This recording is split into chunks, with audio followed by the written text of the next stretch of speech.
E aí? Eu já sei como é que vai começar. Como vai. que tá essa vida de governador aí? Não tá fácil, mano. Quer trocar? Porra, não, eu tô bem feliz aqui. Eu quero, Inclusive, isso é uma dúvida. Pra quê, cara? Pra quê que tu foi entrar nessa daí? Prefeito, governador? Igor, quê? eu gosto do que eu tô fazendo. Aliás, eu trabalho de graça. Acho que você sabe disso. Sei. Monarca também. Tudo que eu recebo, eu tenho que receber, porque a lei obriga. Mas no mesmo dia que eu recebo, eu dou para o Fundo Social de Solidariedade. E fazia isso na prefeitura também. Eu fiz uma trajetória de vida, comecei lá de baixo, comecei como office boy, ralando muito, aos 13 anos de idade. E aí, posso contar isso? Não? Claro, Posso? cara. O tempo é seu, vai. Até para contextualizar. É que eu não sei que horas que tu tem que ir embora. Na hora que vocês quiserem. Então, a hora que vocês maravilhoso. mandarem embora. Ih, se deu mal agora. A hora que vocês mandarem embora. Então vai lá. Meu pai foi deputado federal, foi cassado pelo golpe de 64, foi pro exílio. Eu fui também, junto com meu irmão, minha mãe. Isso foi em 1964. Eu era pequenininho, tinha 6 anos de idade. Nós ficamos 2 anos no exílio. Depois eu voltei com a minha mãe e o meu irmão Raul. E nós voltamos porque meu pai já não tinha mais dinheiro para nos sustentar lá fora. Então tivemos que voltar. E aí foi uma fase dura da nossa vida, Monarca, muito dura, porque naquela época as mães não eram educadas para trabalhar, enfim, eram educadas para serem mães. Perguntar para a avó de vocês, Sim. não sei se elas estão vivas, as avós de vocês, elas foram educadas para serem do lar, para serem mães, né? Mulheres, esposas. Então minha mãe voltou, minha mãe não sabia o que fazer e tinha muita dificuldade. Então eu fui trabalhar logo cedo. Aliás, eu nunca esqueço esse número, eu bati em 13 portas. Até que eu lembrei que numa agência de publicidade, onde eu fui bater, foi a 14ª porta que eu fui bater. Só pra não ficar no 13, né? É que o número eu não esqueço. Porque 13 não. Imagina, o que alguém... Eu tinha 13 anos, bati em 13 portas, recebi um não sabia fazer nada. Estava pedindo um emprego, olha, faço qualquer coisa. E aí fui nessa agência de publicidade. A agência naquela época chamava-se Standard Ogilvy. Hoje ainda existe essa agência, chama-se Ogilvy. Uma boa agência, uma agência americana. Eu lembrei que meu pai tinha trabalhado lá. Eu falei, pô, quem sabe alguém lembra disso? E aí pode ser que por lembrar, de repente alguém, olha, tem uma portinha aqui, dá para você ter algum tipo de trabalho aqui. Deu certo. Eu fui cedinho nessa agência, fiquei esperando abrir a porta da agência. Fui lá às 7h30 da manhã, abriu às 8h, a recepcionista, bati um papão com ela, falei, olha, meu pai trabalhou aqui anos atrás, estou passando dificuldade, minha mãe também, preciso de um emprego, quem que é o diretor aqui? Aí ela, enfim, foi com a minha cara, falou, o diretor aqui chama-se Maurício, mas ele só chega aqui por volta das 9h, 9h30. Falei, não tem problema, posso ficar aqui esperando? Falei, pode, fica aí numa boa, não tem problema nenhum. De fato, ele chegou 9h30, ela, amiga da secretária dele, negociou com ela e ele me recebeu. Nunca mais esqueço desse homem. Aliás, ele era egípcio, chamava-se Maurice Cohen. Quem ajuda você, você nunca esquece, Igor. É verdade. Porque eu tava com muita dificuldade, minha mãe com dificuldade. Eu estava, assim, sabe, naquela dificuldade absoluta. A gente tinha luz cortada em casa, não tinha gás, a gente não comia carne porque não tinha dinheiro para comprar carne. Então, eu precisava muito do emprego. E esse egípcio me recebeu, foi super amável comigo. Ele lembrava do meu pai, ele não conheceu o meu pai, mas ele lembrava, ele sabia que meu pai tinha trabalhado nessa agência, tinha sido diretor dessa agência. Eu expliquei para ele o que estava acontecendo comigo, com a minha mãe. Ele se sensibilizou, ele falou, olha, exatamente hoje, eu não tenho nada para te oferecer, mas eu vou ver e quero te dizer o seguinte, a primeira oportunidade que se ajuste a você, porque eu estou vendo que você não tem nenhuma formação. Eu falei, não tenho realmente, tenho vontade. E disponibilidade para trabalhar e muito. Então, você tem um telefone de contato? Eu já tenho do vizinho. Não tinha um telefone em casa, mas tem o da vizinha de cima. Você deixa um recado à tua secretária, eu sou avisado e eu venho aqui. Bom, então, uma semana recebi o recado. Eu fui lá e ele cumpriu a palavra. Aí ele me recebeu de novo e disse, olha, você vai começar com um estágio aqui, porque você precisa aprender a fazer alguma coisa, mas é um estágio que você vai ter pelo menos o lanche e vai ter para comprar o passe do ônibus. Naquela época era o passe do ônibus, da CMTC. Eu falei, eu topo, não tem problema nenhum. Eu comecei, 10 dias depois, ele veio e falou, você vai ganhar um emprego. Eu comecei como boy interno da agência. Eram 3 casas na Alameda Santos, então tinha que levar coisa de uma casa para outra casa, da outra casa para cá, etc. Mas enfim, era um salário, meu primeiro registro profissional na carteira azul, Igor, foi nessa agência de publicidade. Essas coisas é que nem o primeiro sutiã, você nunca esquece. Porque você lembra, eternamente. Nunca mais vou esquecer desse homem que me ajudou, ele já faleceu até Nunca mais vou esquecer desse primeiro emprego, nunca mais vou esquecer desse primeiro registro. Eu precisava muito desse salário para ajudar minha mãe. E aí eu tinha 13 anos de idade. Trabalhava de dia, estava de noite numa escola pública, a escola professora Marina Sintra, na Rua da Consolação, esquina com Antônia de Queiroz. A escola está lá até hoje. Sou muito grato a essa escola também, porque ela me preparou, fiz 3 anos nessa escola. E aí, com esse dinheiro, eu conseguia, ficava com 15%, 15%, 20% do que eu ganhava, era o equivalente a um salário mínimo. E o resto dava para minha mãe, que precisava muito. Então, aquilo foi uma coisa que me mexeu muito comigo, mudou muito a minha vida. E aí, a partir dali, eu comecei a trabalhar. E eu era muito empenhado, eu tive essa dedicação, dedicado ao trabalho. Chegava muito cedo, era o último a sair, trabalhava no almoço, porque tinha o sanduíche, se você ficasse trabalhando na hora do almoço, tinha direito ao sanduíche e a um suco. Para quem tinha dificuldade para ter comida em casa, um sanduíche e um suco fazia a diferença.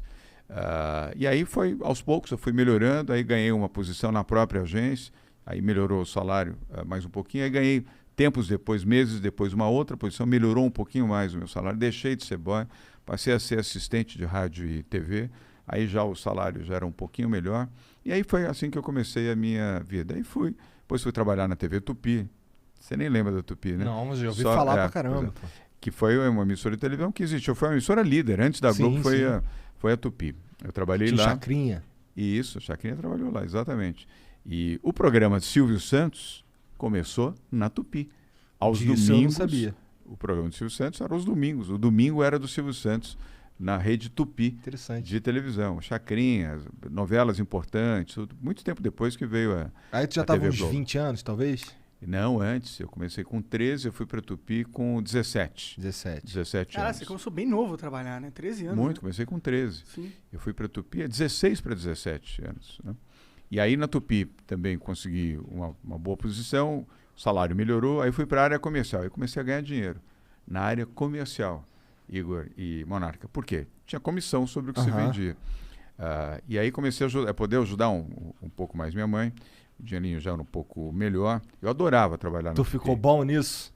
Eu gostei. Aliás, acabou marcando a minha vida. Foi isso que eu acabei fazendo a vida inteira, foi atuando na comunicação, na comercialização de projetos, tá um pouco do que vocês estão fazendo aqui. As chamadas que você fez, Monarca, era aquilo que a gente vendia na televisão. Pode crer. E aí aí comecei a minha vida, comecei muito de baixo, com muita dificuldade, mas depois perdi minha mãe, infelizmente minha mãe se foi muito cedo, mas eu segui a minha trajetória.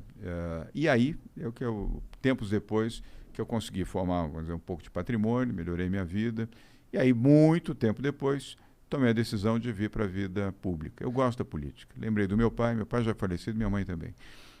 Lembrei do que ele fez, falei, vou homenagear meu pai, vou homenagear meu país, eu gosto do Brasil, eu quero ajudar, se eu puder ajudar, como eu ganhei dinheiro, fiz um patrimônio razoável, falei, eu vou ajudar. Aí resolvi ser candidato a prefeito da cidade de São Paulo. Olha que vontade de tomar bolachada, né? Para disputar com Fernando Haddad. O Fernando Haddad era prefeito de São Paulo. Estava disputando a reeleição. Ele disputando a reeleição e eu a eleição. 2016, Monarca, 2016. Primeiro, prévias do PSDB. Você vê que eu estou ficando especialista em prévias, né? Prévias do PSDB. Eu não tinha nenhuma experiência na política, nenhuma experiência no PSDB, embora fosse filiado desde 2001. Eu gostava do PSDB, como gosto até hoje. Estamos falando de 2016, 15 anos depois. Aí todo mundo olhando, puta, esse cara é um chato, né? Vem aqui querer incomodar, a gente não é da política, tá? Vem querer disputar. Aí falaram das prévias. Falei, eu topo, eu participo das prévias. E acho que eles falaram, bom, vamos dar uma chance para esse menino aí, para ver se ele desiste, porque não entende nada, não conhece ninguém. Eu não desisti, ao contrário, eu me empenhei, fui dedicado, participei das prévias, fui na periferia, fui falar com os diretórios, os militantes, os filiados do PSDB, e o que aconteceu? Ganhei as prévias do PSDB, disputando com gente grande e boa, não era com gente ruim, era o André Matarazzo, que tinha sido ministro de Estado, embaixador do Brasil em Roma, secretário de Estado, foi ministro do Fernando Henrique, uma pessoa preparada, meu amigo. Era vereador. A gente conversou com ele, né? A gente conversou com ele. Pareceu bem inteligente. Não, mesmo. muito inteligente, preparado. Sim. Aí tinha o Ricardo Trípoli, deputado federal, líder do PSDB na Câmara Federal. Tinha acho que 8 mandatos. A família Trípoli é uma família que está na política aqui em São Paulo. Também um sujeito preparado, experiente na política. Aí tinha o Zé Aníbal, suplente de senador. E ex-presidente do PSDB, ex-deputado federal, ex-vereador, enfim, sujeito também preparado, muitos anos, fundador do PSDB. E o Bruno Covas, meu amigo querido, que se foi. O Bruno era o deputado federal mais votado do PSDB no Brasil, não era em São Paulo, do Brasil. Eu fui enfrentar os 4 nas prévias. Quis o destino que eu pudesse vencer, venci as prévias. Convidei o Bruno para ser o meu vice, depois de ter vencido. O Bruno aceitou. O partido todo, o PSDB, o Monarca falou, mas você é maluco? Você não entende nada de política mesmo. Chapa pura em São Paulo para ganhar do PT, o Lula não estava preso. O Lula estava fazendo campanha para o Fernando Haddad. Dilma era presidente da República. Então não era uma situação, vamos dizer, confortável enfrentar o prefeito, Fernando Haddad, Lula fazendo campanha para o Fernando Haddad e Dilma operando para o Fernando Haddad. Aí me criticaram porque eu escolhi o Bruno e ia fazer chapa pura. Eu falei, não, eu vou fazer chapa pura com o Bruno. O Bruno muito menino, o Bruno tinha 35 anos, muito menino e tal. Vocês não vão ganhar nada, você não entende nada de política. Então, bom, vai aí. Aí, sabe, do tipo, vai que agora vai se lascar. Hein? Por que você escolheu o Bruno?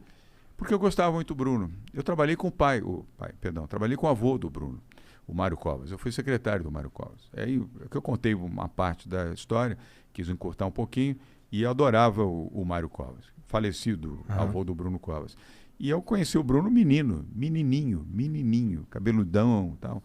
E sempre gostei muito dele, como gostei muito do Mário e da dona Lila, a avó dele e do avô. E eu gostava do Bruno. O Bruno sempre foi uma pessoa sincera, aberta, com atitude, com personalidade.